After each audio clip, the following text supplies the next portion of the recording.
lakas ng ulan. Ayun. Nakita nyo, ayun.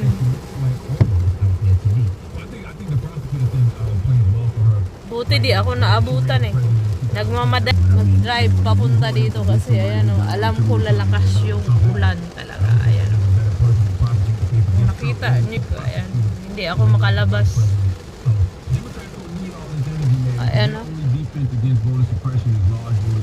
Muntik ako maabutan ng stranded. Ayan o. Stranded doon, traffic. Ayan o.